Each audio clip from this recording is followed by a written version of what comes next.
Diabetes বা বহুমূত্র রোগ এখন দেশের লাখো মানুষের জীবনের অংশ হয়ে দাঁড়িয়েছে, কিন্তু এই রোগ নিয়ন্ত্রণের সবচেয়ে গুরুত্বপূর্ণ চিকিৎসা পদ্ধতি ইনসুলিন নিয়ে এখনও রয়েছে ভয়, দ্বিধা আর নানা ভুল ধারণা।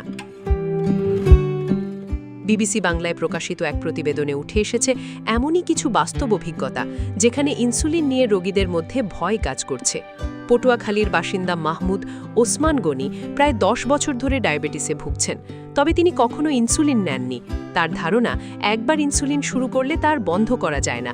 এই ভয় থেকেই তিনি শুধু ওষুধ আর জীবনযাত্রা নিয়ন্ত্রণের ওপর নির্ভর করছেন। অন্যদিকে রাজধানীর খিলগাঁওয়ের জাহিদা আক্তার দীর্ঘদিন ধরে ডায়াবেটিসে আক্রান্ত। তার রক্তে সুগারের মাত্রা অনেক সময় বিপজ্জনক পর্যায়ে পৌঁছে যায়। চিকিৎসকের পরামর্শ থাকা সত্ত্বেও ইনজেকশনের ভয় ও অস্বস্তির কারণে তিনি ইনসুলিন নিতে অনাগ্রহী।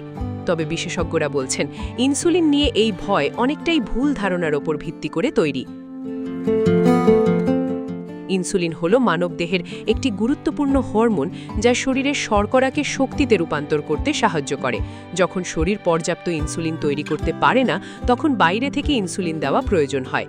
বিশেষজ্ঞদের মতে, সব ডায়াবেটিস রোগীর জন্য ইনসুলিন বাধ্যতামূলক নয়, তবে টাইপ 1 ডায়াবেটিসে এটি ছাড়া জীবন বাঁচানো সম্ভব নয়।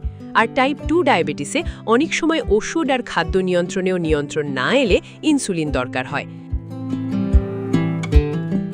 চিকিৎসকদের আরও একটি গুরুত্বপূর্ণ ব্যাখ্যা হল, একবার ইনসুলিন শুরু করলে তা সারা জীবন চালিয়ে যেতে হবে, এই ধারণা সম্পূর্ণ ভুল। অনেক ক্ষেত্রে নির্দিষ্ট সময় ইনসুলিন ব্যবহারের পর সুগার নিয়ন্ত্রণে এলে আবার ওষুধে ফেরা সম্ভব।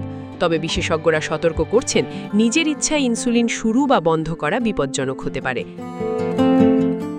তাদের মতে, ডায়াবেটিস নিয়ন্ত্রণে ইনসুলিন কোনো ভয় নয়, বরং অনেক ক্ষেত্রে জীবন রক্ষার অপরিহার্য চিকিৎসা।